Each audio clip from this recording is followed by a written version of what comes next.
뭐 지금 송영길 TV가 생중계 되고 있는데 이걸 통해 많이 알렸으면 좋겠습니다. 여기 계신 분은 다 아시겠지만 지금 송영길 TV를 시청하고 계신 분들을 위해서 간략히 말씀 올리면 제가 배운 겁니다. 1960년 3.15 부정선거가 있었습니다. 아시다시피 이기붕이를 부통령으로 당선시켜서 이승만이 늙어서 물러가면 이기붕으로 정권을 계승하기 위해서 너무나 노골적인 부정선거를 했습니다. 지금 태극기 부대들이 전광훈 목소가 부정선거 스틸 일렉션이라고 떠들고 있는데 그때 정말 국민의 투표권을 도둑질하고 조직적으로 했던 그 세력이 우리나라 아스팔트 세력들이 그렇게 존경하는 이승만 정권이었습니다. 참다 못한 시민들이 들고 일어나는데 그게 마산이 아니라 우리 광주에서 3월 15일 날 12시 45분에 1000명이 넘는 시민들이 모였다는 것을 정말 알고 역시 광주구나 라는 자부심과 자랑을 느끼게 됩니다. 그로부터 3시간 후인 3시 45분에 마산에서 학생회가 시작됐고 그때 마산 상고에 입학시험을 치르고 합격자 발표가 3월 16일 그 다음 날이었습니다. 이거를 보러 온 전라북도 남원 출신의 김주열이라는 학생이 있었습니다. 44년생이니까 15살, 16살 짜리 학생이 형하고 같이 3.15 부정선거 시위에 참여했는데 형이 잠깐 눈을 판 사이에 동생이 사라져버렸습니다. 동생의 실종 신고를 하고 마산 경찰서를 다 돌아다녀도 동생을 찾을 수가 없었는데 4월 11일 날 마산 앞바다에서 시체로 떠올랐습니다. 그 사랑하는 동생 전라북도 남원 출신의 어린 15살, 16살 소년이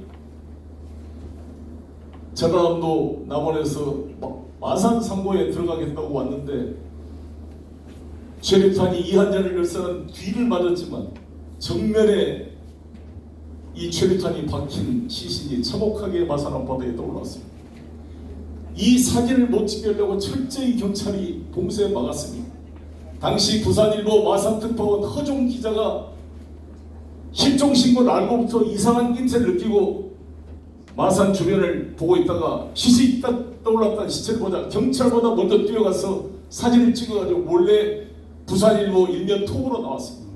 이게 알려지면서 4.18 고대 학생들이 들고 일어났고 전국으로 이한열의 사진이 6월 항쟁에 불꽃을 했던 것처럼 김주열 우리 전라북도 남원의 어린 소년의 죽음이 4월 혁명에 불꽃을 당겼습니다. 마치 전라북도 장수 출신의 주논계 최경의 의병장의 후처였던 주논계가 진주성에서 외장을 껴안고 푸른 남강에 뛰어들었던 의로운 절개를 느끼게 합니다. 다 호남인들이었습니다. 논계도 호남인이고 김주열 학생도 전라북도 남원 정지면 출신의 어린 소년이었습니다. 그 다음날 3월 6일날 마산선고 합격자 발표에 김주열이라는 학생의 이름이 올라 있었습니다. 안타까운 일이었는데 바로 저는 우리 광주 3.15 의전 때 제가 들어보니까 이필호 국회의원의 사모님이었던 정미란 여사님이 7개월 임신된 태아를 안고 경찰 폭력에 맞아 2개월 후에 돌아가셨다는 사실을 알게 되고 그 비서 조계현 씨가 경찰에 맞아 처음으로 피를 최초의 4월 혁명의 피가 바로 광주 금남로에서 시작됐다는 사실을 알게 되었습니다. 전율이 흘렀습니다.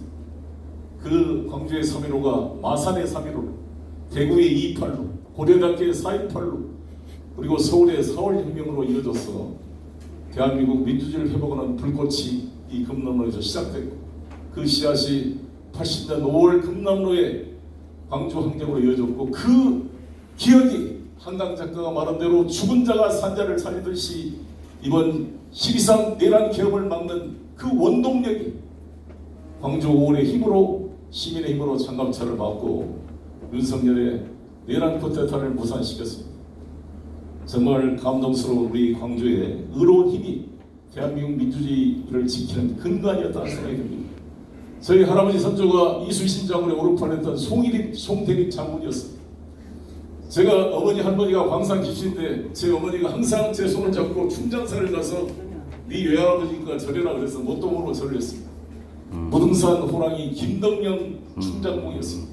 그 김덕령 장군의 호를 딴 이 충장로와 금남군 정수신 장군의 호를 딴 이 금남로의 힘이, 충절의 힘이 우리 광주인들의 호남들의 피 속에 흐르고 있고 오늘의 내란 개혁을 막는 그런 씨앗이 되었다는 자부심을 느끼게 됩니다. 귀한 말씀을 들었습니다. 우리 대한민국은 헌법이 1948년 7월 27일 날 제정이 돼서 그 헌법에 따라 5월 10일 날 재헌의원이 선거됐고 재헌의원들이 7월 27일 헌법을 만들었고 통과돼서 1948년 8월 15일 날 대한민국 정부가 수립되었습니다. 대한민국가 수립되었을 때는 대통령을 국회에서 선출했습니다. 임기가 4년이었습니다. 1952년 8월이 되니까 이승만 임기가 종료가 됩니다. 1952년 6.25 전쟁 중이었습니다. 임시 수도가 부산이었습니다. 그래도 우리 대한민국은 그 전쟁 중에도 대통령 선거를 했습니다. 지금 젤렌스키는 대통령 선거를 해야 되는데 계엄령을 선포하고 아직도 대통령 선거를 하고 있지 않습니다. 그래서 푸틴과 트럼프가 젤렌스키 네가 진짜 대통령 법률적 자격이 있는 거냐고 조롱하고 있습니다. 총선도 안 하고 있습니다. 지금 우크라이나는. 그러나 우리 대한민국은 전쟁 중임에도 어찌됐건 대통령 선거를 치렀습니다. 그 전에 국회의원 선거도 52년도에 치릅니다. 그런데 선거를 치르고 나니까 무소속이 하도 많이 당선돼가지고 이승만 대통령이 국회에서 당선될 가능성이 없어졌습니다. 그래서 국회에서 선출됐던 이승만 대통령이 대통령 직선제로 개헌을 하기 위해서 개헌안을 제출했고 야당은 내각제안을 제출해서 이거를 발췌해가지고 만든 게 소위 발췌 개헌이 1950년도 부산 정치파동 모든 경찰과 계엄령을 선포하고 국회를 다 포위한 상태에서 출근하는 국회의원의 버스를 아예 통째로 들어가가 헌병들이 강금한 상태에서 이 개헌안이 통과됐습니다. 이게 1952년 제1차 발췌 헌법 개정안이 통과됐습니다. 그 뒤로 자기 임기가 끝나갑니다. 그래서 임기가 끝나가니까 다시 이 삼선개헌 초대 대통령이 하면서 중임 제한 규정을 없애려고 하는 삼선개헌이 1954년도에 일어났는데 203명 중에 3분의가 되려면 137명인가 돼야 되는데 135명인가 6명밖에 안 됐습니다. 안 됐는데 이거를 4.4.5입을 해가지고 통과시킨 게 그 유명한 4.4.5입 개헌이었습니다. 그로 인해서 4월 혁명이 일어났고 4월 혁명으로 민주당 정부에서 3차, 4차 개헌이 있었고 5.16 쿠데타로 5차 개헌을 해서 3공황이 시작됐습니다. 그때 지금 논란이 되고 있는 검사의 압수수색 영장 신청권이 헌법 규정으로 들어갔습니다. 박정희의 소산입니다. 3공 헌법에 지금 논란이 되고 있는 헌법 제12조 3항 인신을 구속, 체포, 압수수색할 때는 검사의 신청에 의해서 법원이 발부한 영장에 의하지 않고는 인신을 구속하거나 압수수색할 수 없다는 신체의 자유에 대한 기본권 조항이 헌법 12조 3항에 명시된 겁니다. 또 한 번 명시된 것은 16조 대한민국 국민은 거주 이전의 자유가 있고 주거지를 압수수색할 때는 검사의 신청에 의한 법원의 영장에 의하지 않고는 할 수 없다라는 조항이 딱 두 번 들어갑니다. 12조 3항과 16조 이거를 가지고 검사들은 검사가 헌법기관이기 때문에 검사의 수사권은 헌법이 보장하는 권한이므로 헌법 개정 없이 검경 수사권 분리는 안 된다고 지금까지 소리쳐 왔던 것입니다. 아시다시피 저희 민주당이 2022년도에 검경 수사권 분리를 하면서 검찰의 수사권을 완전히 박탈하지는 못하고 타협을 해서 검사한테 6개 중대 범죄에 대한 직접 수사권을 유보해 놨습니다. 그게 경제부패사범이었습니다. 대형 참사, 그 다음에 선거, 그 다음에 방위산업, 뭐 이런 6가지 이 사항을 했는데 그것도 만탕을 해서 윤석열이 2022년 3월 9일 날 대통령에 당선되자 5월 9일 취임 전에 제가 그때는 국회를 떠날 때였습니다만 그때 법이 다시 개정돼서 경제부패사범으로 한정을 했습니다. 그러자 이 한동훈이라는 자가 헌법 개정 없이 검사의 수사권을 뺀 것은 위헌법률이다. 그래서 헌법재판소에 위헌법률 신청을 했습니다. 헌법재판소가 판단을 했습니다. 검사의 영장 신청권을 헌법에 규정했다 그래서 검사가 헌법기관이 되는 것도 아니고 헌법이 검사에게만 수사권을 부여한 것으로 해석할 수가 없다.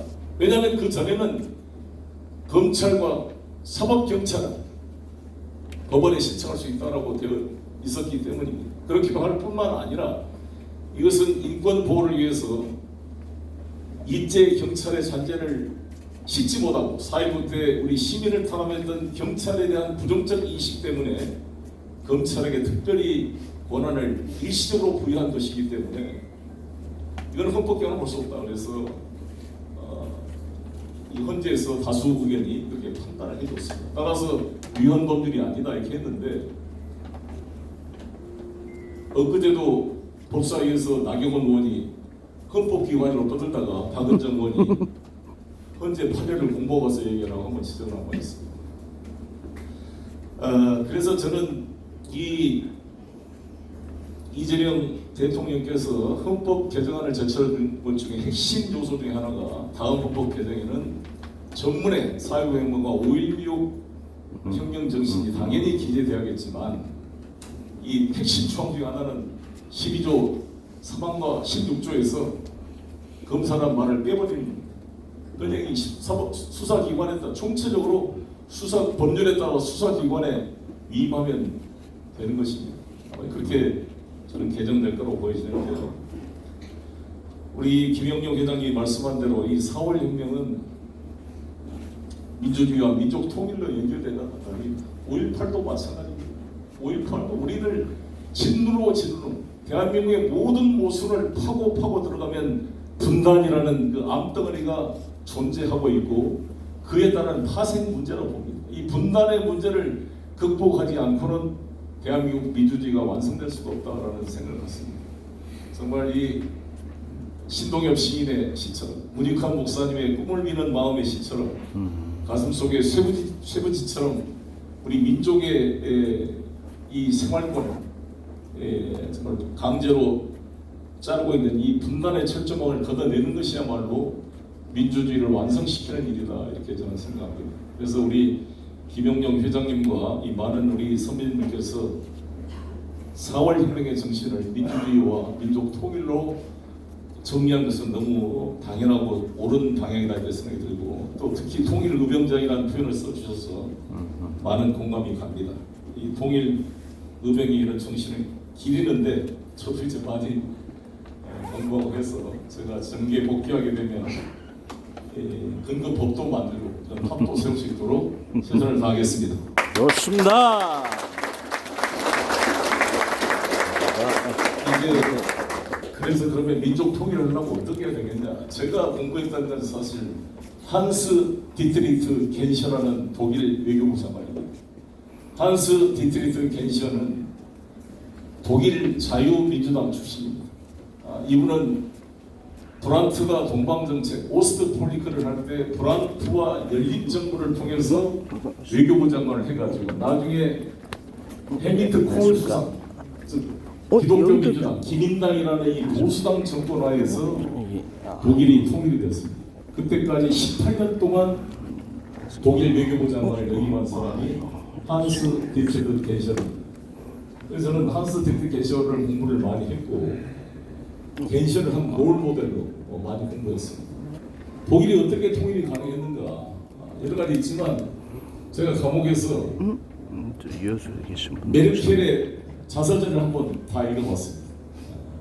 여러 가지 좀 공부가 되고 했는데 이 독일이 통일이 가능했던 것은 뭔 소리야? 미국과 영국, 특히 아데나워 대통령이 저는 잘했다고 보는데요. 아데나워 총리 때 핸드폰을 버려봐. 드골 대통령과 프랑스가 2차 대전의 원한을 걷어내고 같이 연합을 하면서 프랑스와 독일이 손을 잡았습니다. 독일의 통일에 대한 두려움은 프랑스, 영국이 다 가지고 있었습니다. 통일된 독일은 역사적으로 항상 프랑스를 침략했고 1870년도에는 아예 당시 비스마르크 재상 때 프랑스를 점령하고 그 유명한 베르사유 궁전의 거울의 방이라는 유명한 방에서 독일 비레를 1세기 독일 제국을 선포했습니다. 그때 느꼈던 독일인들의 치욕은 잊을 수가 없었을 것입니다.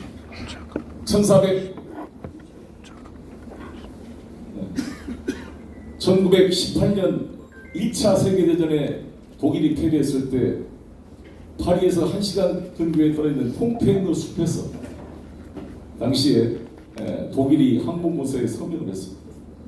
그 치욕들을 있기 때문에 프랑스는 독일의 재무장을 항상 견제하고 통일을 견제했는데 이것을 설득해낸 겁니다. 독일이 프랑스와 영국을 설득하고 미국을 설득하고 했습니다. 그러나 동시에 소련과 동독을 설득했습니다. 특히 소련의 고르바초프 때 세바르드 나제 외교부 장관과 긴밀한 협력을 통해서 통일된 독일이 소련의 위협적인 존재가 되지 않을 것이다. 경제적 지원을 약속하고 동독 지역에는 미군이 배치되지 않도록 약속을 하고 그 와중에 또 미국과의 관계에서는 소위 나토 북대서양 조약기구가 동유럽으로 확대되지 않겠다는 약속을 했다는 거 아니에요. 서명은 안 했지만 제임스 베이커 미 국무장관과 그런 약속이 있었다고 합니다만 어찌됐든 그러한 조정을 통해서 소련도 오케이가 했기 때문에 베를린 장벽이 무너지고 독일이 통일되게 되었습니다. 그래서 우리 대한민국이 통일되려면 한반도를 둘러싼 미국과 소련, 미국과 러시아와 중국, 일본의 공감과 동의를 끌어내는 것이 아주 중요하다. 그리고 남과 북이 협력하는 것인데 가장 이것을 먼저 깨달은 분이 김대중 대통령이었습니다. 71년 대통령 선거 때 그래서 4대국 안전보장이라는 안을 획기적인 정책 제안을 제시해서 박정희 후보를 당황하게 만들었습니다. 그것이 육자회담으로 연결이 됐고 DJ의 그런 선각자적인 제안이 육자회담으로 가서 이제 북미 간의 정상회담까지 왔습니다만 안타깝게 무너졌습니다. 그래서 저는 감옥에 있으면서 존 볼턴이 쓴 자서전과 마이크 폼페이오가 쓴 자서전, 크리스토퍼 힐이 쓴 자서전, 그 다음에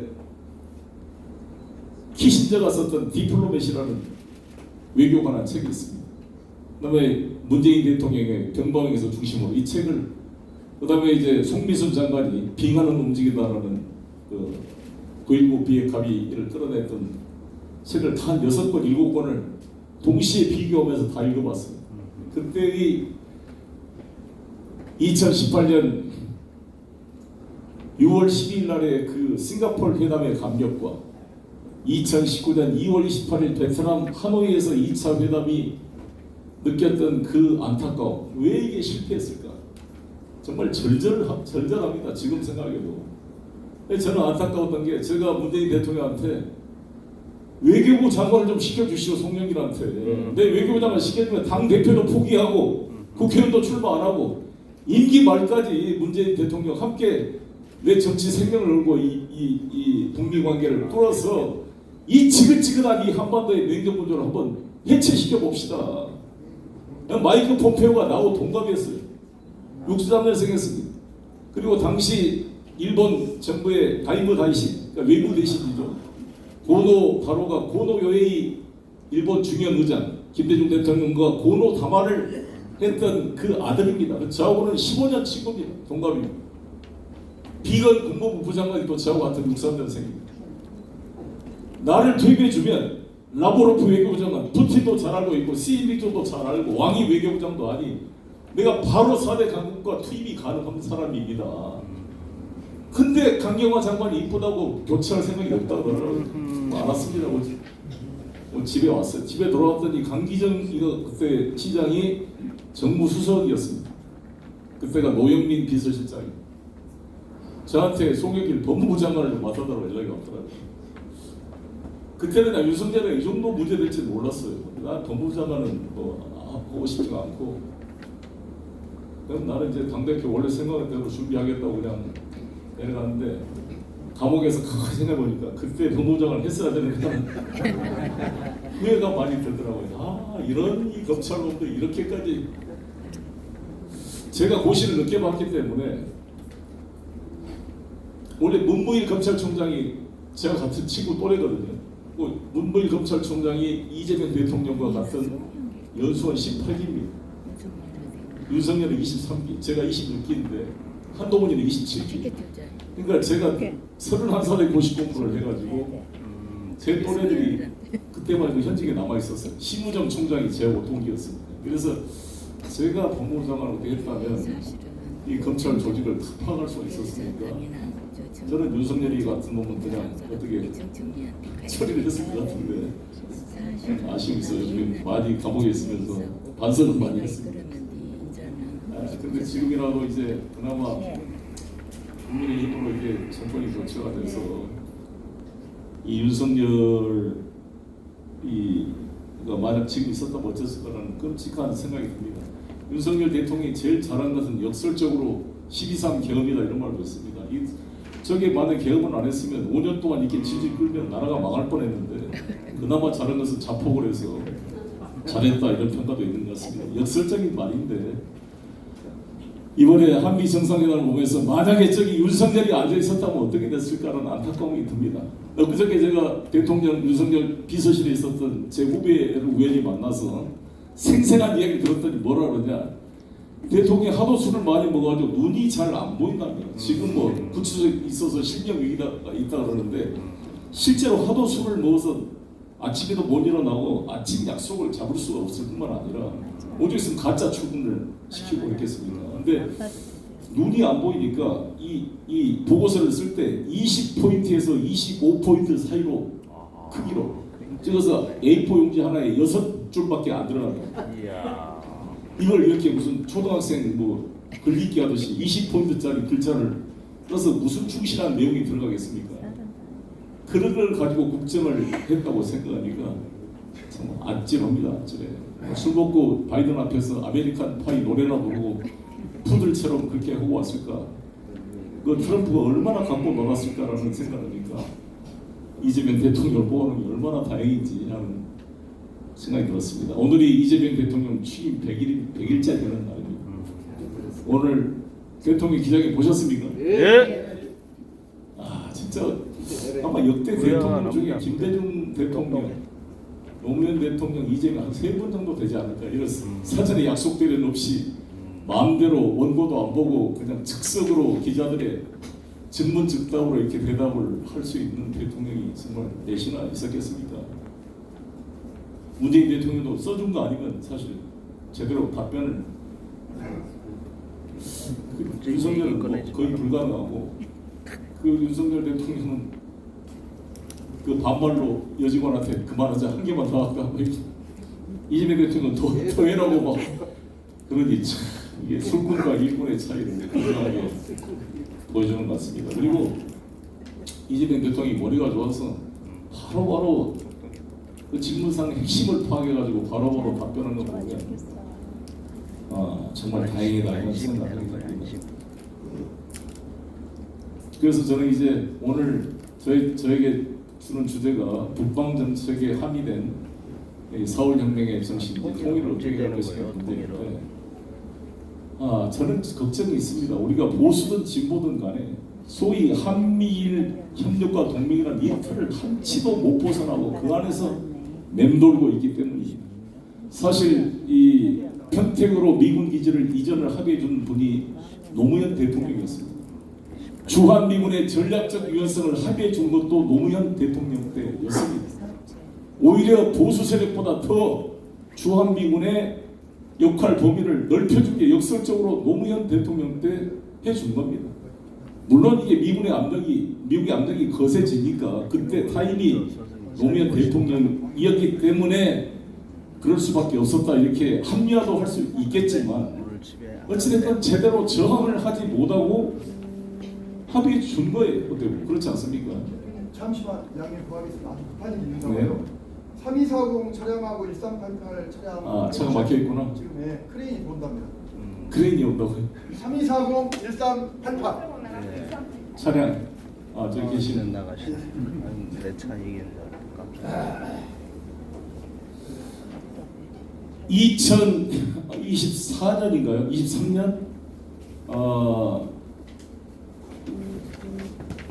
윤석열 대통령이 기시다 수상과 조 바이든 주재하에 캠프 데이비드에서 만나가지고 소위 말한 캠프 데이비드 합의됐습니다. 한미일 3국이 정례적으로 합동 군사 훈련을 하기로 합의한 것입니다.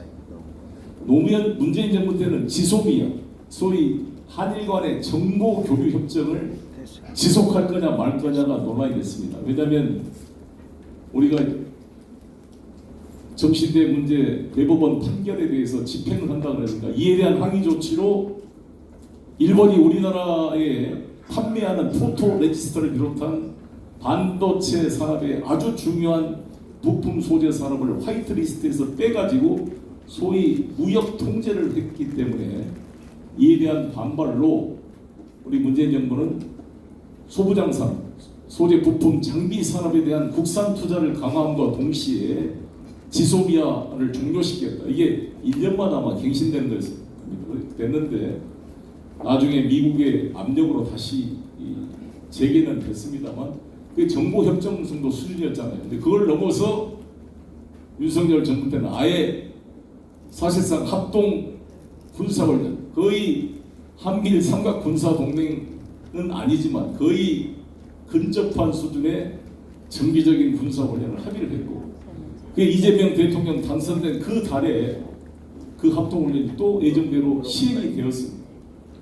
그러니까 이재명 정부에 저는 부여된 도전이 보수 세력들은 보수 언론들은 윤석열 정권의 최대 성과가 캠프 데이비드 합의다 이렇게 이야기하고 있습니다. 미국은 공화당이든 민주당이든 간에 제일 윤석열을 잘한 게 캠프 데이비드 합의라고 같이 호응하고 있습니다. 과연 이 문제를 어떻게 뚫어나갈 것인가 라는 것입니다. 이번에 아시다시피 9월 3일 지난 9월 3일 천안문 광장에서 항일 전쟁 승리 기념 전승절 행사가 천안문 광장에서 있었습니다. 이때 시진핑과 푸틴, 김정은이 참여했는데 김정은이 66년 만에 이게 전승절 참여했다는 거 아닙니까? 전승절 참여를 했는데 김정은이 중국을 방문하는 것은 6번째였습니다.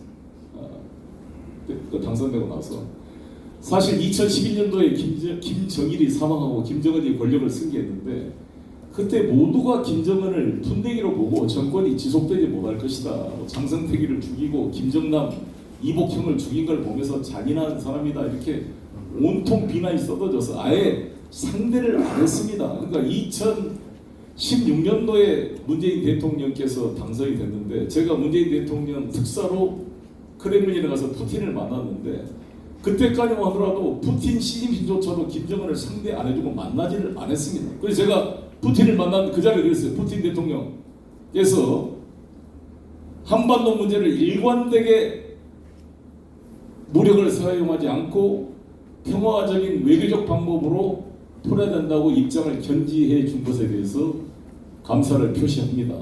우리 문재인 대통령도 그런 입장에서 감사를 표시합니다라고 이야기를 했습니다. 대신 지금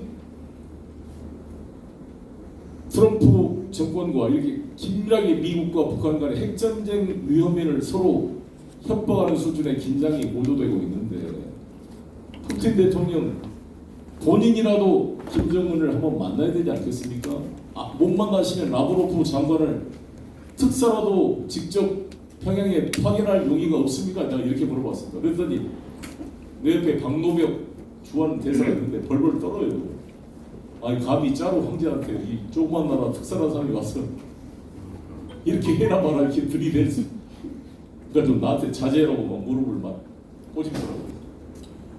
아니 가만 놔둬라. 그래서 나도 국민이 선출한 사람이고 저 사람도 선출한 사람인데 내가 이런 말도 못하면 이게 직업 공무원과 다른 게 이게 정치인에게 장점 아니냐.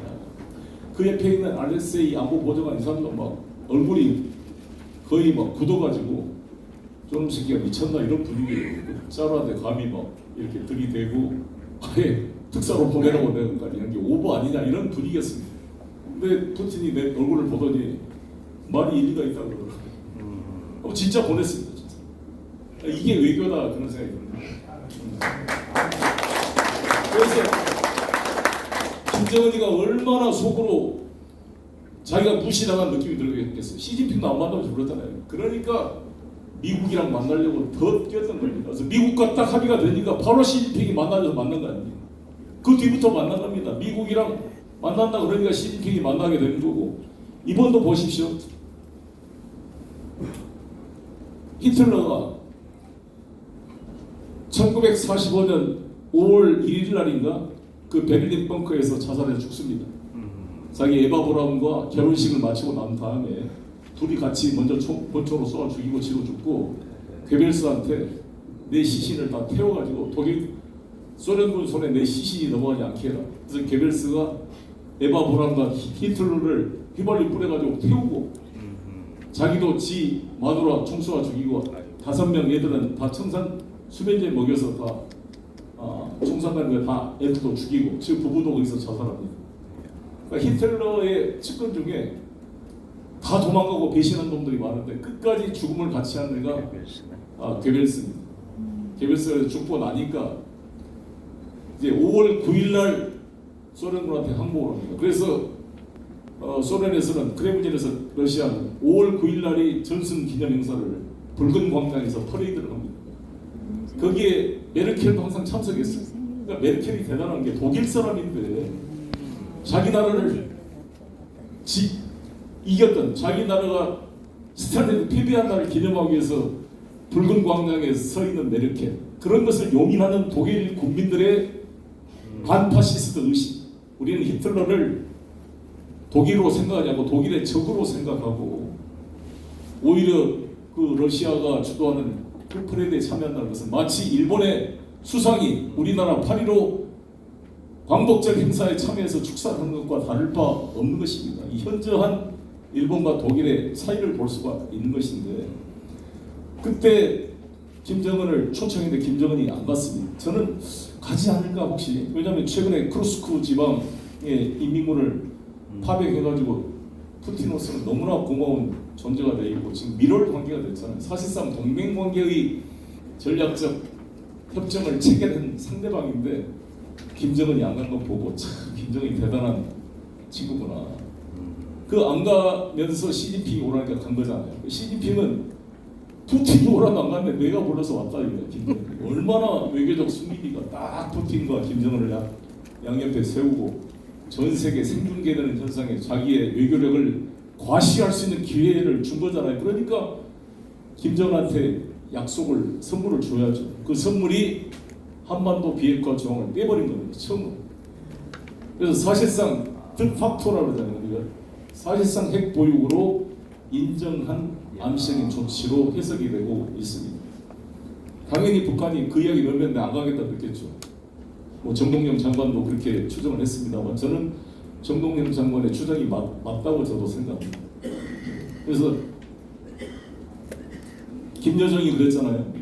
트럼프 발언에 대해서 자기는 핵 보유국임을 헌법에 명시해 놨는데 CVID 이런 얘기 하려면 아예 만나지도 말아라 라는 거죠. 이재명 대통령이 남북관계를 풀기 위해서 아무리 뭐 확성기를 없애고 유화적인 조치를 하더라도 김 여정이 표현했다면 그런 비사 요구는 문재인 정부 때 수없이 들어왔다라는 것 아닙니까? 행동으로 보여줘. 행동이 뭐냐? 자신들의 지금 한미 합동 군사훈련 문제를 어떻게 처리할 것이냐, 그리고 북한의 핵 문제에 대한 CVI를 폐기할 거냐, 이 두 가지가 저는 관건이라고 봅니다. 그런 걸 해결하지 않고 뭐 문화교류 하자, 인도적 지원하자, 이산가족 만나자, 그런 배부른 소리 하지 마라. 그런 건 이제 더 이상 필요 없고 아예 남쪽이라는 말을 지워버리고 대한민국이라고 표기를 합니다. 두 개의 적대적 국가이고 반갑습니다 동포여러분 노래도 없어졌습니다. 이제 통이란 말도 다 없애버렸습니다. 민족이란 말도 없애버리고 우리는 다른 민족이다. 우리는 백두산 김일성 태양 민족이고 여기는 남조선 민족이고 민족도 다르고 국가도 다르다. 다른 민족 이계 국가론을 펴박하고 있습니다. 그래서 이에 대해서 우리 임종석 전 실장이 여러분들도 두 개 국가론을 수용하자 이런 발언이 나왔습니다만 저는 반대를 했습니다. 거기에 우리는 같이 따를 필요는 없다.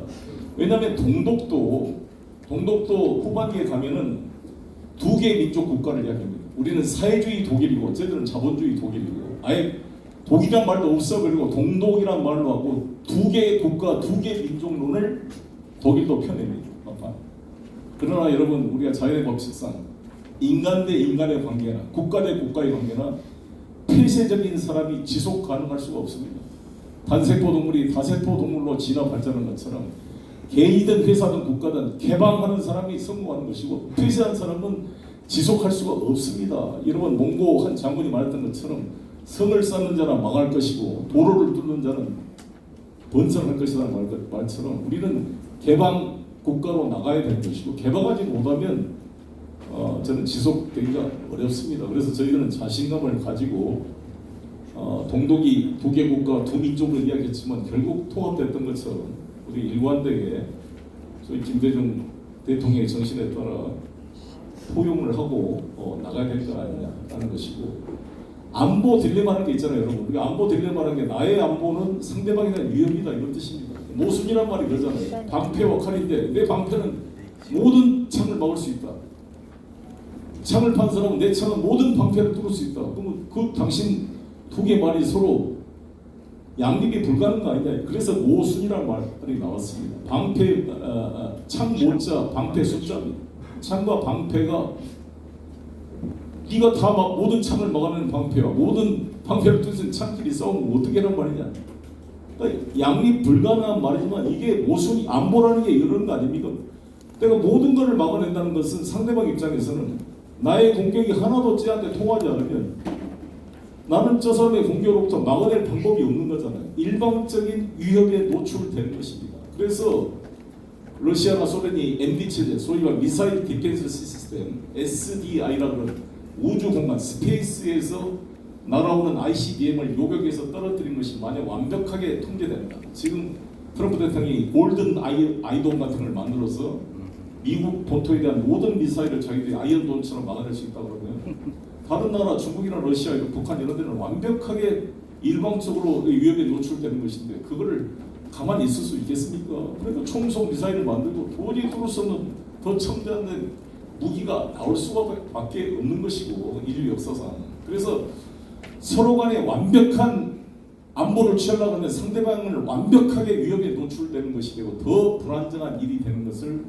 우리가 소위 말하는 안보 딜레마라고, 시큐리티 딜레마라고 합니다. 이 안보 딜레마를 이해하지 못하면 가혹한 군비 경쟁 속에서 이게 출구를 찾기가 어려운 것이죠. 그리고 우리가 동양 철학에도 상대방의 안보를 보장해주지 않고 어떻게 나의 안보를 유지할 수가 있겠습니까? 상대방은 죽겠다 그러는데 나 혼자 고기 구워 먹고 잘 살 수가 없는 거잖아요. 나눠 먹어야지. 그래서 저는 이런 관점에서 북한의 합리적 안보 위협, 북한이 주장하는 에 대한 해결책을 해주라는 게 푸틴과 시진핑의 일관된 요구인 것이고 우리 한미 이쪽은 저쪽은 범죄 집단이 있으니까 쟤들이 가지고 있는 무기는 위험한 무기고 내 무기는 깨끗한 무기다라는 아주 좀 일반 논리에 갇혀있는 면이 있나요? 그렇지 않습니까? 소위 WMD라는 말도 이 서방이 만들어낸 논리지.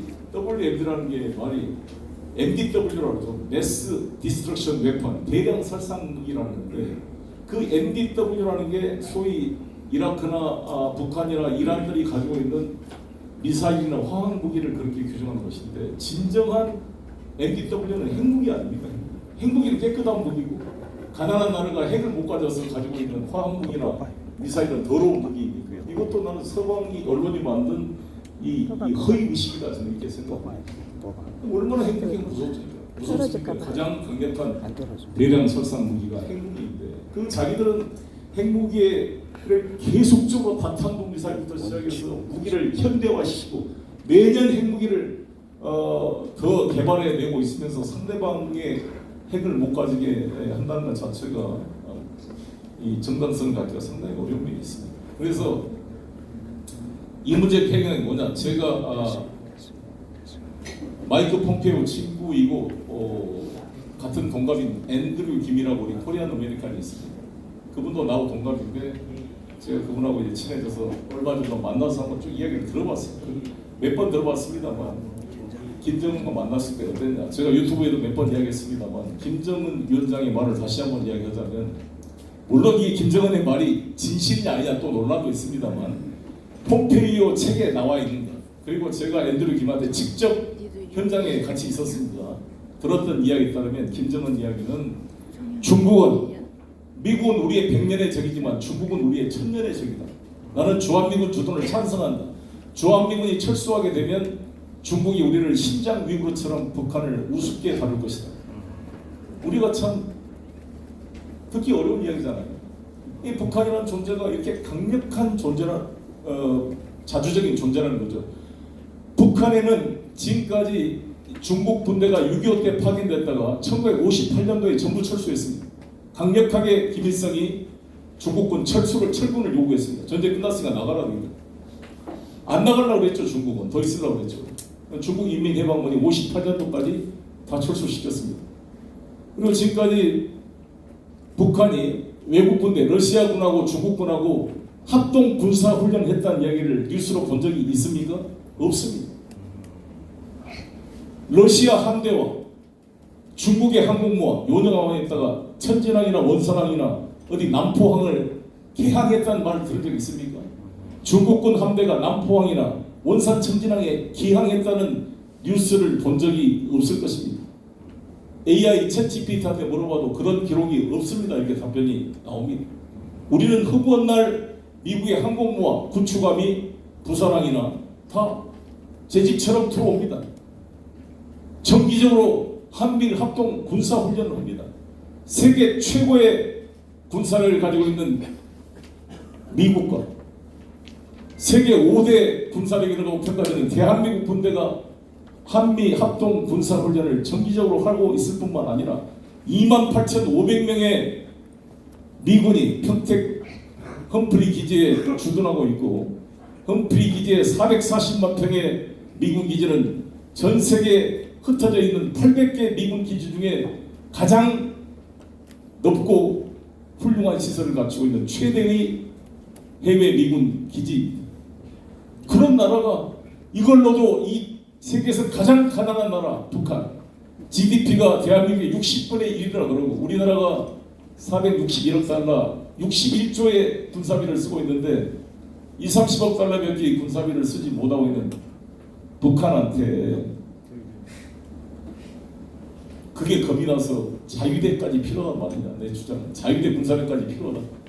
그럼 대한민국 군대 지금까지 뭐 했습니까? 노무현 대통령이 말씀한 것처럼 안타까운 일입니다. 이게 다 허위의식이라고. 허위의식. 아니 미군이 없으면 곧 죽는다고요. 대만은 진작 죽었어야지. 이 조그마한 대만 나라에 미군이 있습니까? 미군하고 무슨 한미 상호 방위 조약처럼 조약이 있습니까? 그 적대적인 이란과 이집트에 둘러싸여 있는 이스라엘이 무슨 미군이 있습니까? 이스라엘에? 미군과 무슨 상호 방위 조약이 체결되어 있습니까? 그 안보가 유지되고 있는 거잖아요. 자기의 자력 갱생으로. 오죽했으면 박정희 대통령이 그 임동원 우리 김대중 대통령을 넣었던 임동원 의원이 장군 출신입니다. 임동원 의원이 대령 때인가 박정희 대통령이 직접 지시를 해서 이스라엘 안보 상태를 점검해라 그래가지고 몇 달간 임동원 장군이 이스라엘의 자주국방 상태를 점검해서 보고서를 박정희 대통령한테 올립니다. 그걸 기초로 박정희 대통령이 자주국방을 외치면서 백곰 사업을 했고 나이키 허큐리 미사일을 개발했고 MCTR의 제재를 받으면서도 우리가 지금 현무 1, 2, 3, 4, 5까지 나올 수 있는 세계 최강의 그런 미사일 이 시스템을 개발해 온 것입니다. 그리고 김대중 대통령 때 삼성, 현대, 대우의 항공산업 분야를 통폐합해서 경남 사천의 카이를 만들어 가지고 KF-21 4세대 전투기와 T-50 고등훈련기를 만들어낸 것입니다. 이게 김대중 대통령께서 뭐라고 했었냐? 우리의 비행기로 우리의 항공을 지키자 이렇게 외쳤습니다. 이런 거를 보고 저는 미군이 없이 무너질 거란 이 허위의식을 극복하지 못하면 우리가 통일하기 어렵습니다. 제가 이런 말까지 했잖아요. 저는 이번에 김영범 실장이 제 고등학교 친구 다 아시죠? 우리 대동고 출신에 김 실장을 얼마 전에 만나 이야기 들어봤고 그 김영범 실장께서 매불쇼에 나와서 했던 말을 듣고도 제가 놀랐습니다만 트럼프 대통령이 이번에 정상회담 때 이재명 대통령한테 했던 말이 시진핑이 자기한테 2번이나 51번이나 한반도랑 중국이 전쟁을 했다. 이 한반도가 간단한 나라가 아니다고 이야기하더라. 이런 말을 2번이나 이용했답니다. 트럼프가. 그 뜻은 제가 반대 해석을 하면 고구려가 중국의 지방이 아니라는 것을 스스로 자백하는 것이고 그렇잖아요. 고구려하고 안 싸웠으면 51번이 나올 수가 없거든요. 주로 고구려 때 수나라 당나라와 싸웠던 이야기들, 발해 때 싸웠던 이야기들 이런 거를 다 뒤져보면 한 51개가 된다고 해요. 그러니까 그만큼 간단한 나라가 아니잖아요. 우리 고구려는 정말 엄청난 나라였던 거 아닙니까? 정말 양만춘, 연개소문 이런 사람들이 그 당태종이 와서 깨진 거 아니에요. 그때 당나라는 로마하고 비교가 안 되는 세계 최강의 나라였습니다. 당나라는. 당나라 수도 좀 시아죠. 시아는 정말 세계의 수도였습니다. 다 당나라로 유학가고 그랬잖아요. 근데 그 당나라 군대와 외국 군대 돈 없이 자력으로 싸워 이 고구려의 이 자랑스러운 역사를 우리 대한민국 국군들이 가져야지. 자기 전시 작전권을 외국 군대에 갖다 놓고 부끄러운 줄 모르고 앉아 있어요. 우리나라 별이 한 400개가 됩니다. 우리는 스타들이 이 400개가 넘는 장군님들이 뭐 했어요? 자기 전시 작전권도 없이. 이 동네 깡패들도 말이죠. 서방파, 오비파 그 관을 가지고 말이야 맥주병 끼고 싸우는데 자기 전시 작전권을 외국에 갖다 놓고 뭐 하자는 거예요. 이게 무슨 국군 통수권자가 무슨 주권에 영향이 있는 것입니까? 이순신 장군이 명랑 노량해전 때 진린 명나라 제독한테 전시작전권을 넘겼으면 그 전쟁이 가능했겠습니까? 절대 이순신 장군은 전시작전권을 명나라 수군 제독한테 넘기지 않았습니다. 그냥 수급 잘라가지고 니는 공이나 세우라고 진린한테 갖다주고 이순신이 주도해서 전쟁을 이뤘기 때문에 이 외놈들을 물리칠 수가 있었다고 생각합니다. 그렇지 않습니까, 여러분? 이거 박수 한번 치세요. 맞습니다. 이순신 사건을 보면 눈물이 납니다. 우리 최명신 파병 부대 대장님께서는 제가 현수랑 갈 때마다 최명신 정원 앞에 꽃을 바치고 제가 기도를 하고 그러는데 최명신 장군은 월남 파병할 때 박정희 대통령한테 그랬죠. 미군하고 끝까지 설득해서 전시 작전권을 안 넘겼습니다. 독자적인 한국군 작전부에게 최명신 장군은 직접 군사와 전투를 지휘했습니다. 그렇기 때문에 그때 미군들이 이 주할 파병 우리 한국군의 민사작전을 보고 배워야 된다. 주민들을 따뜻하게 물론 이제 잘못된 일도 일부 부대에 있었지만 대략적으로는 그러한 민사작전은 미군에게 따라올 수가 없었습니다. 제가 이라크에 서희 제마 부대를 가가지고 방문해서 이라크 부족장들을 만났습니다. 부족장들이 나한테 그런 얘기예요. 지금까지 많은 군대들 영국군, 미국군 왔지만 한국군이 최고라는 건 왜 최고냐? 일단 한국군은 싸가지가 있다는 거 일단 와가지고 전부 부족장들은 큰 절로 머리를 엉덩이를 들고 머리를 이게 절을 하는 사람이 미국이나 영국군이 그렇게 하겠습니까? 우리 한국군 오면 일단 부족장님한테 선물을 딱 바치고 동네 어르신처럼 전부 무릎 꿇고 절을 하니까 이 이라크 부족장들이 감동한 거야. 와, 이런 예의 바른 군인들이 다 있을 수 있는가? 선물 갖다 바치고 애들 태권도 가르쳐주고 축구 가르쳐주고 그리고 방에 들어갈 때 전부 신발 벗고 들어가. 미군 놈들 군화 신고 막 들어오고 총 들고 막 대고 엎드려 맞춰고 이런 놈들을 보다가 이 한국을 보니까 완전히 쌍놈하고 양반 수준의 차이가 나는 거죠. 최고라는 최고. 그리고 자기 나라 영토를 뺏을 열도 없고 자기들한테 도움 줄 일이 있으니까. 그러니까 이 지금의 이 한류나 이런 것이 간단한 게 아니죠. 우리 5천년 민족의 DNA가 담는 우리 민족의 우수성이라는 것은 급조된 미국과는 비교가 안 되는 문화적 우월성이 있다고 저는 생각합니다. 그러니까 예, 그래서 저는 이번에 캐리어를 보면서 소위 말하는 K-팝 디먼 헌터스라는 그거 보시고 다 네? 우리 어르신들 안 보면 손자들하고 이야기 못 할 텐데 수영님 보셨어요? 봤어요 진짜로? 근데 여러분도 진짜 조각조각 무슨 짤로 보지 마시고 1시간 30분 넷플릭스에 들어가서 풀로 영상 한번 봐보세요. 눈물이 난다. 야 정말 이 김구 주석의 세계를 감동시킨 문화강국 코리아에 대한 자부심이 왜 세계가 열망하는지를 여러분이 뼈저리게 느끼게 될 겁니다. 저는 지금 몇 번째 보고 있습니다. 뭐좀 디프레스 때 보면 다시 막 국뽕이 차오르는 걸 느끼는데요. 캐비언 꼭 한번 부탁드리고요. 그래서 저는 이제 제 생각은 뭐냐, 저는 이번에 제가 특별시 개보도라는 책을 번역도 한 이유가 뭐냐면 이재명 대통령이 능력 있는 분이고 지금 트럼프가 지금 여러 가지 망나니 짓을 하고 있지만 그래도 나는 이중적으로 얌전한 오바마, 조 바이든보다는 낫다고 생각해요.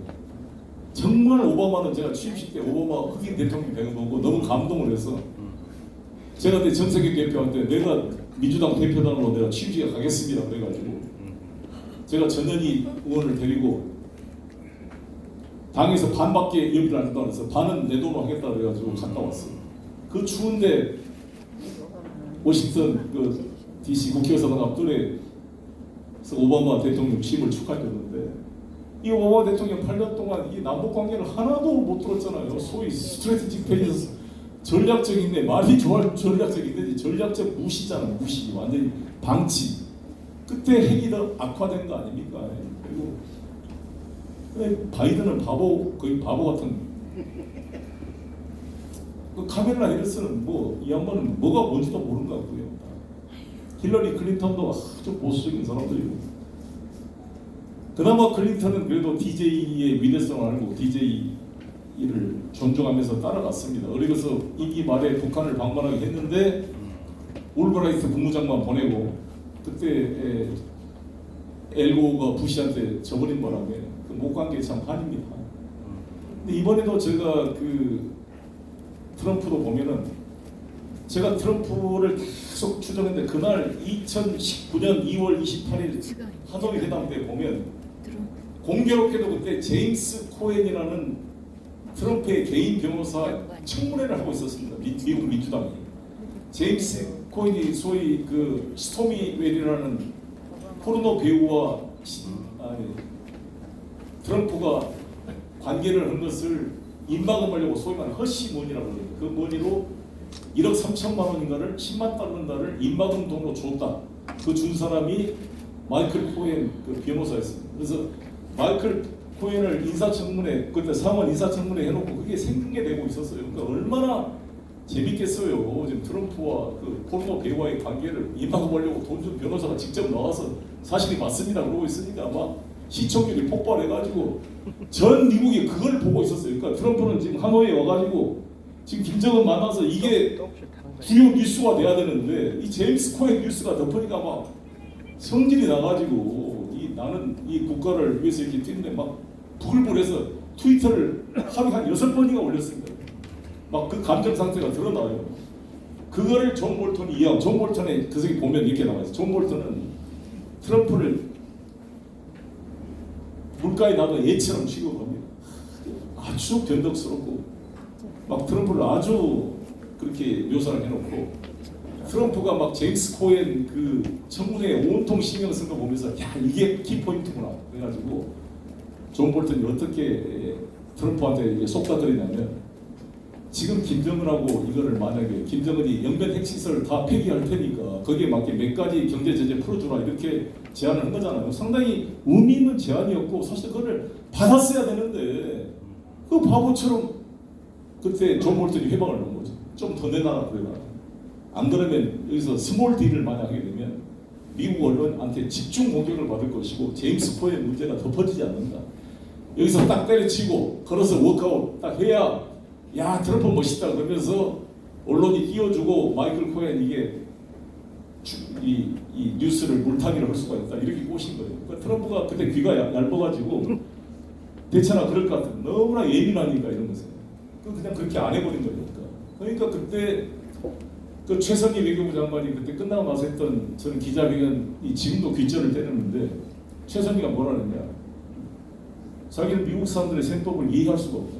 앞으로 다시는 이런 기회가 없을 것이다. 이렇게 돌아갔습니다.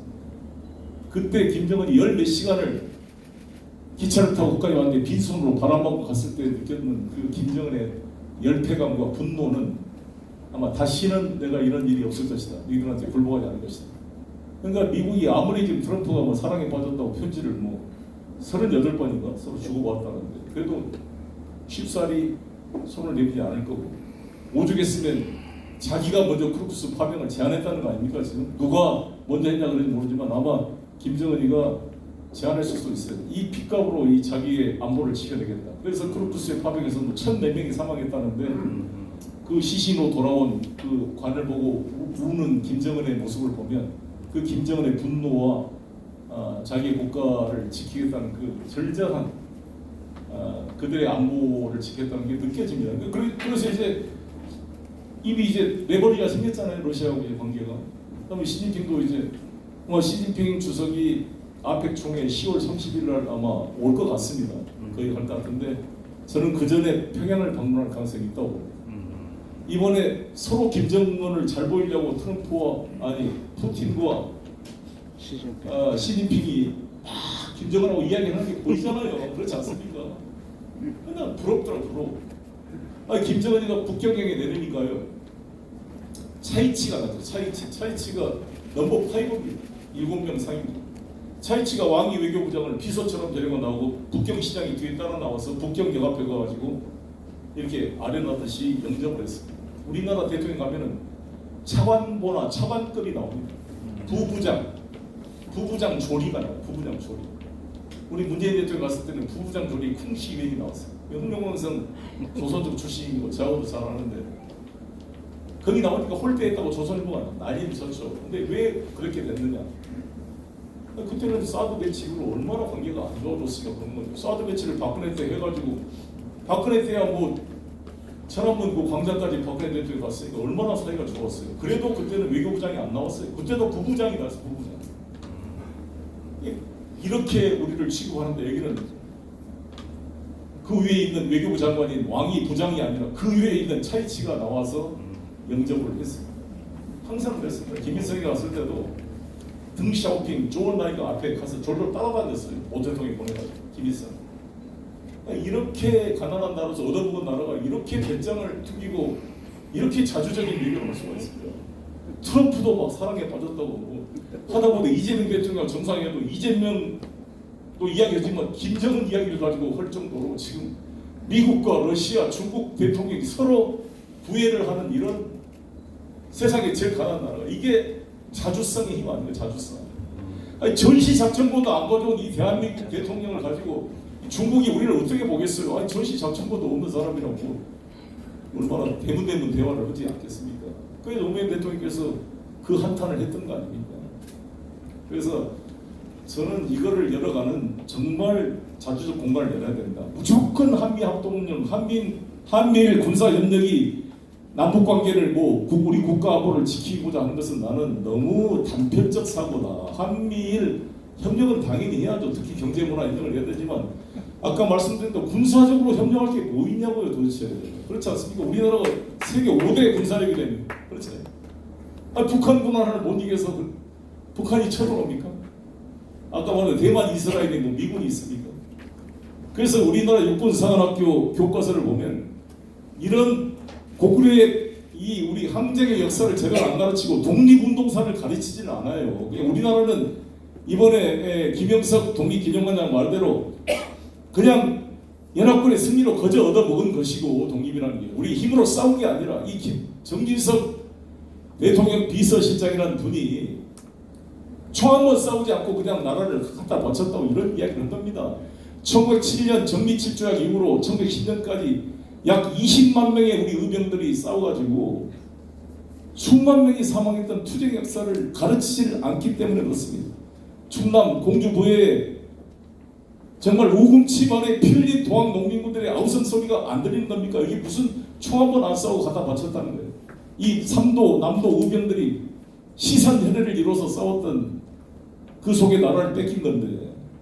그러니까 이게 투쟁에서 뺏긴 나라를 찾아올 수 있지만 나라를 갖다 바친 나라를 찾아올 수가 없잖아요. 이 투쟁 역사를 육군 사관학교 생도들한테 가르치지 않으니까 이 육사 생도들이 무슨 조선 경비군 사관학교가 육사의 고향인 줄 안다고요. 이게 신흥무관학교 청산리 보호동 전투의 정신을 가리키고자 제 친구인 박석봉 제 대동호 친구가 육군 사관학교 교육부장이었습니다. 그때 홍범도 동상을 만들었고 이 독립운동사를 가르치라고 저를 불러다가 육사 생도들을 가르쳐놓고 내가 독립운동 역사를 강의했더니 여러와 같은 박수가 나왔습니다. 한 번도 안 들었대요. 얼마나 기가 막힌 겁니다.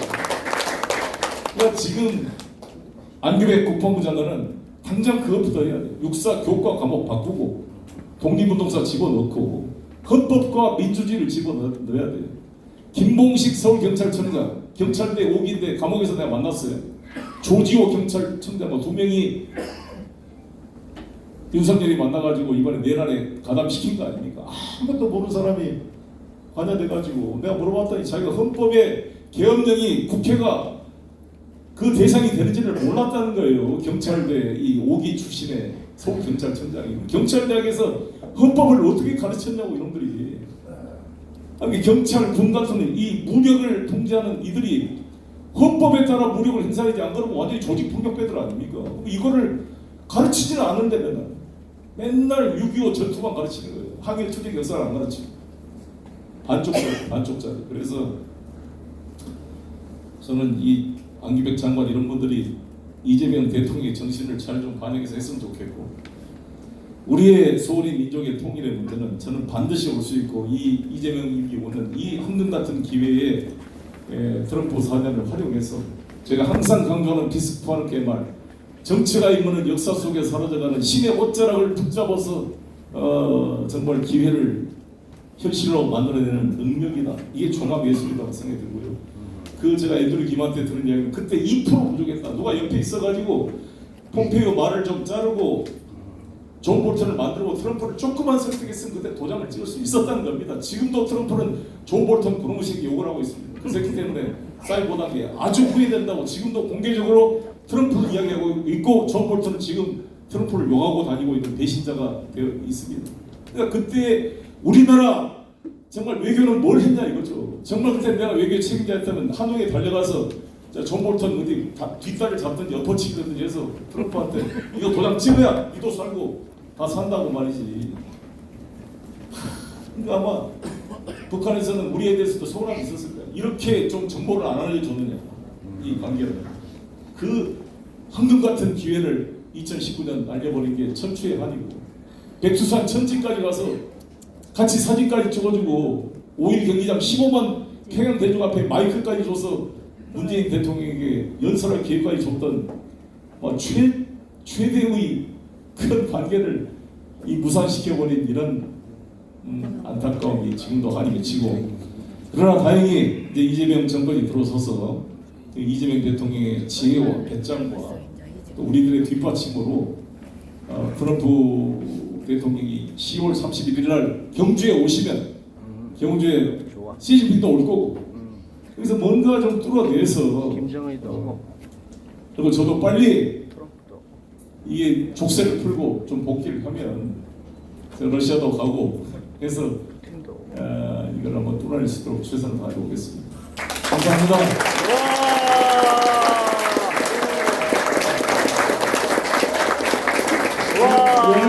영광이 주신 우리 송영길 대표님에게 다시 한번 뜨거운 성원을 부탁드립니다.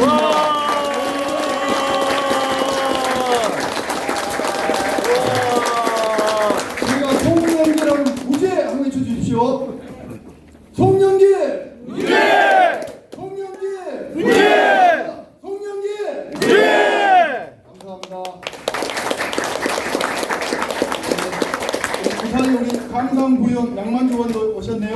네, 우리도 한국인권교육원의 유인덕 과장님 오셨습니다. 감사합니다.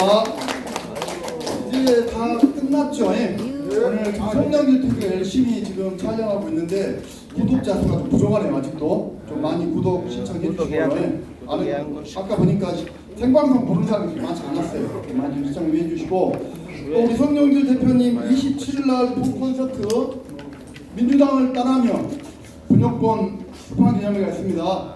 우리 송영기 대표님이 의정생활 하시면서도 한국방송통신대학 중국어과 일본어과 졸업하신 줄 아시죠? 네. 그건 아마 영어 번역본인 것 같은데요. 책도 좀 많이 사주시고 예. 또 한번 방문해 주시고 예. 부탁드리겠습니다. 예. 네, 감사합니다. 이제 기념 촬영 하는 겁니까? 네. 우리 광미래 김승원 이사장님 오셨네 몰랐습니다. 네. 기념 30일날 정선에서도 예. 20날 27일 30일이라고 그러죠. 네. 감사합니다. 좀 나오셔가지고 우리 기념 촬영 해주시기 바랍니다. 기념 촬영해야 하는 것이야. 완전 잘 찍까요? 앉아있어 찍어보라. 찍어보라.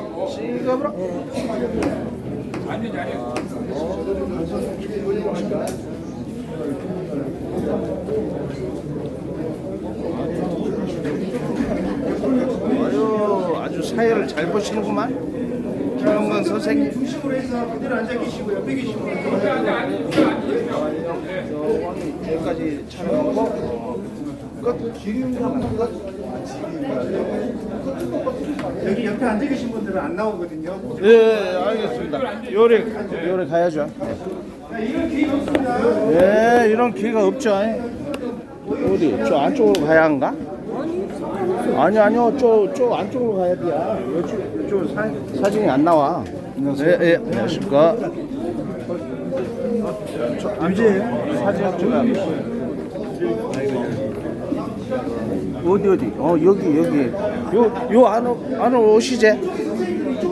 네, 이리 와야 돼. 요 안쪽에.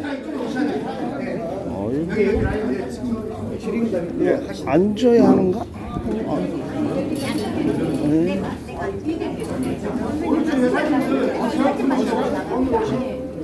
일본 투자에서 10년 남습니다. 예, 10년 남아, 10년.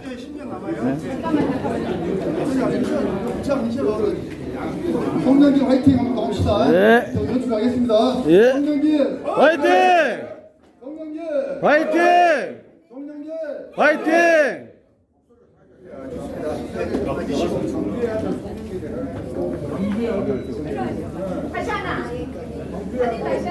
자 이제 찍습니다. 네.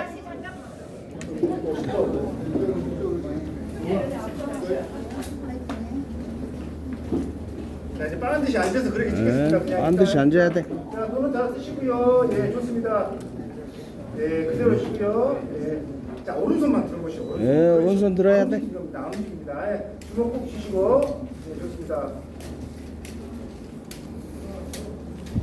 자 하나 둘 셋 송영길 화이팅 한번 마시는 거예요. 자 하나 둘 셋. 송영길 화이팅! 한 번 더 하나 둘 셋. 화이팅! 예 됐습니다. 감사합니다. 아이고, 다리요. 네, 보이세요? 네. 네. 촬영하신 분들은 네, 편안하게 하십시오. 아유, 기자님 안녕하십니까?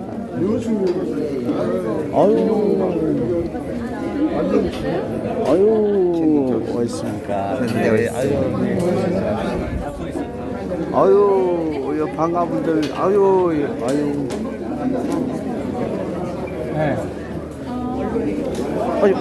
저기 누구지? 박옥자 아유, 선생. 그렇습니까? 예. 아유, 여기. 예. 아유, 화순해서.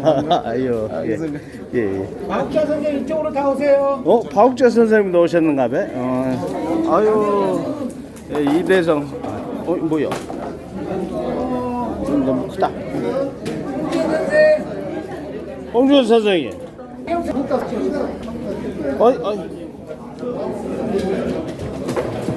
요거 아니다. 예, 반갑습니다.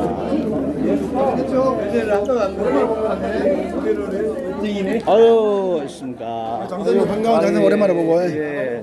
지난번 그 사건은 아직도 ING예요. 얘기를 했었지. 뭐, 내가 그 새내기 안다 카드 안 아, 그래요. 아, 내가 이름은 얘기 안 한 것 같은데 어떻게 아쉬웠네? 우리 한번 전화해 보십시오. 번호 맞은가? 저거는 다음 주에 한번 눌러보셔. 다음 주에 아. 이 사람 많이 그래요. 재판 제대로 안 되고 오류를 한 건데 아. 다음 주를 23일로 넘겼어. 여름 아 17일이 아니고? 아니 예. 내 재판이 아유, 겹쳐. 예. 이게 내 아. 재판이 겹치니까 아. 그거를 23일 날로 아. 인천에도 재판 있지? 왜냐면 재판부가 더 이상 시간이 없대 지금. 재판부가 사건이 많이 밀려 있어가지고. 그래. 그러니까 이제 해주면 예. 아유, 예, 고맙습니다. 해주면 17일 재판 때 무슨 불판 사건 하나를 처리해놓고 요거 좀. 23일 날 저기를 한다라고. 그리고 이제 내가 그러면 이제 저기에다가 23일 날 저기 한다고 두 사건 중에서 아무튼 잘 된. 두 사건 중에서 범죄 사실 2에 대해서는 주심문 안 한다. 아, 그래. 잘 되길 바랄게. 아따, 오늘 송 대표님 아주 원 없이 말씀하셔버리구만. 어제 범죄 사실 2에 대해서는 어제 갈렸었어. 알았어. 이제 이거는 무죄가 확실해 버려. 당신 아까 봤어요? 어저께 저녁에 8시 반까지 9시까지 붙어 그래갖고 아유, 예, 안녕하십니까. 예, 잡을 수 있습니다. 예. 저녁에 9시까지 붙어 그래. 요 사탕 2개만 더 줘. 예. 아유, 너무, 고맙습니다. 위에 분놈들이랑 했을 거예요. 네. 아유, 강승용 실장님 안녕하십니까? 예, 안녕하십니까? 총장님이고 저는 강승원. 아유, 예, 실장님. 위에 분놈들이랑 했을 아유, 그러나 지금 대사도 내가 선생님이 재판을 받아서 많이 공부를 해왔을 때 아유, 수고했어요.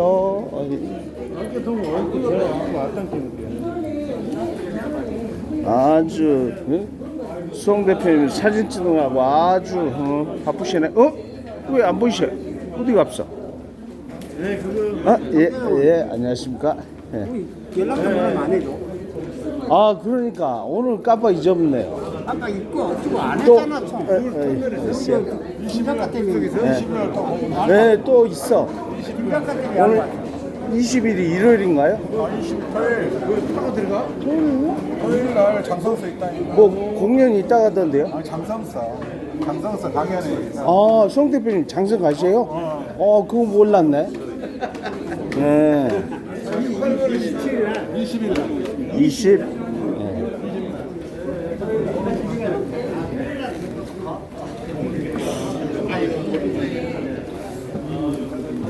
뭐 다 가시 없는가? 아유, 여수에서 오셨으면 사인 해줘야 돼. 야, 책을 2권이나 사셨구만. 이야.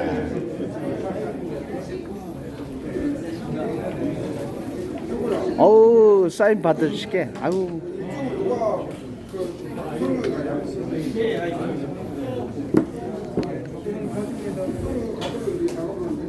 아이고, 서분식은 안녕하세요. 예. 아주 수염이 멋지십니다. 예.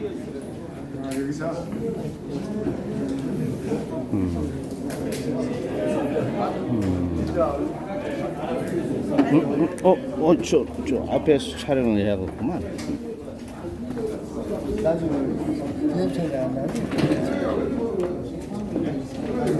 우리 박욱자 선생님 사인 받아보라. 네. 그 따님 이름도 적어주시면 좋지.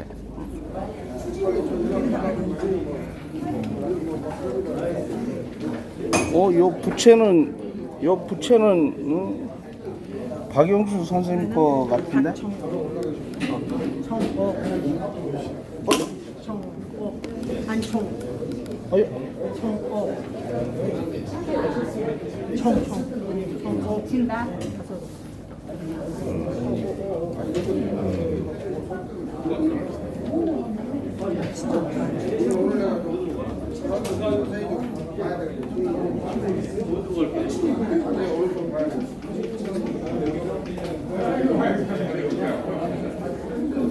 전화가 왔을까?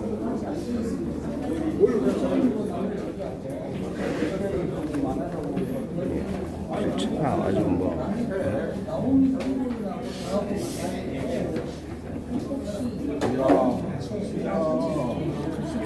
들치가 엄청나시구만. 이야.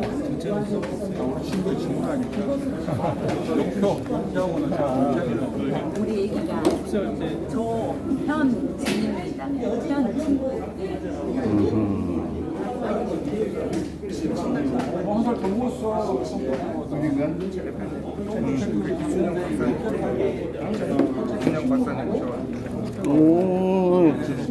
예.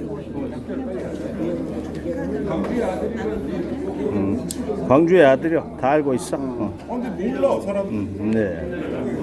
알려야 된다니까. 예, 알려야 돼요. 예. 그래서 우리도 한명 만들어야 돼. 네. 맨날 저쪽 영남만 나오라는 거. 예, 그러죠. 에너지 뭐가 이렇게 됐어. 근데 오늘 대통령이 뭐라고 말하는 거 들어봤어요? 아주 아니 에너지 뭐 뭐라고 이야기했어. 한번 그거 듣고 한번 나 평가 좀 해줘봤어.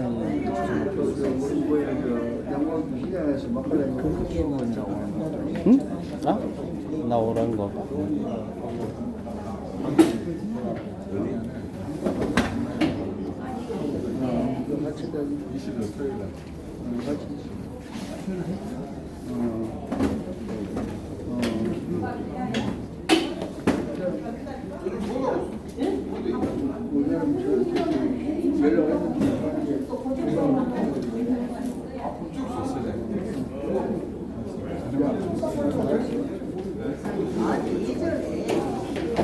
지상주도 재생능원 에너지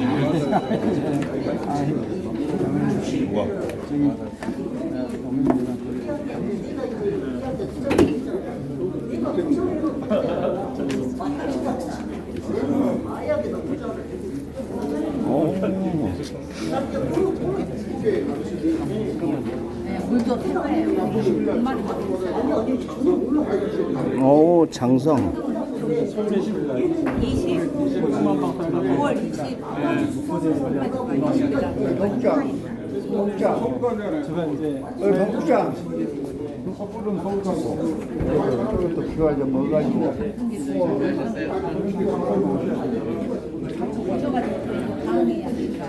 뭐 해야 돼요?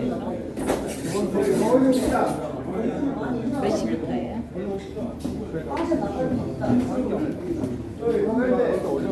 어디다? 이제 송빛 배님도 배가 좀 나오신 거예요. 처음 오셨을 때는 배가 안 나왔는데 이제 사모님 맛있는 걸 많이 해주시니까 배가 좀 나오셨네.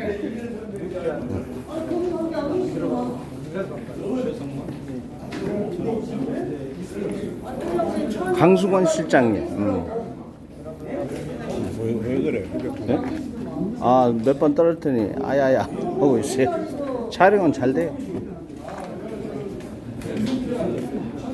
좀 중요한 얘기 오늘 좀 떨어져. 아유.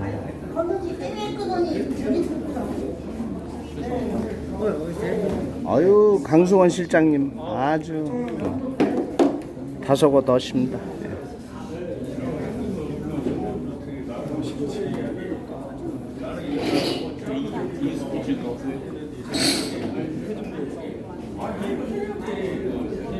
손이 못합니다. 안 친하시고, 안 친하시고.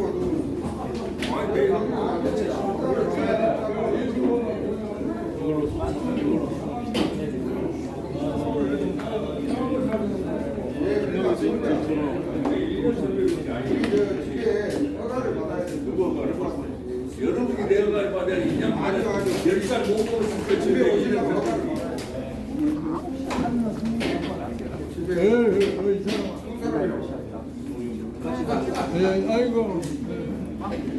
애기하고 나하고 셀카를 찍읍시다.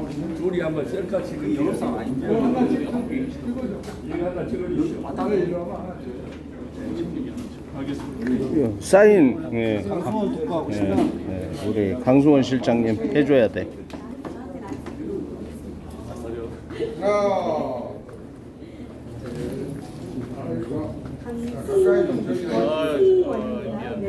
저도 이름이 헷갈립니다. 예. 사과시만 나옵니다. 이거는. 강성용 같아.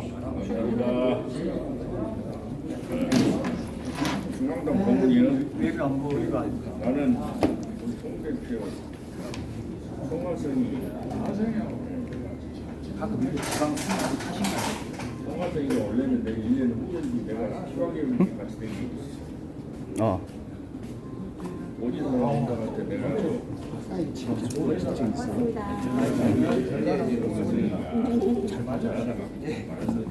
아주 강수건 실장님 아주 좋아하십니다. 좋아요.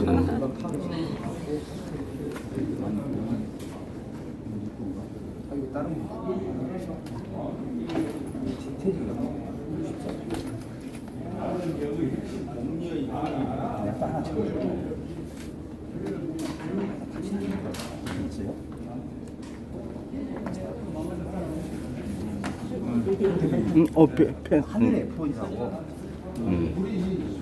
아유 고생하셨습니다. 예. 예.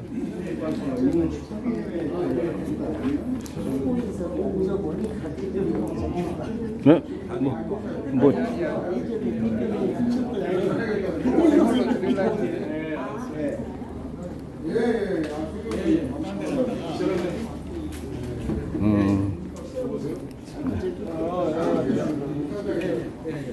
우리는 그러면 또 이 박사 바로 서울로 가시는가? 나는 알 수가 없네. 예. 또 오시니까 또 그때 또 뵈시고. 예. 아유, 또 뵙겠습니다. 예.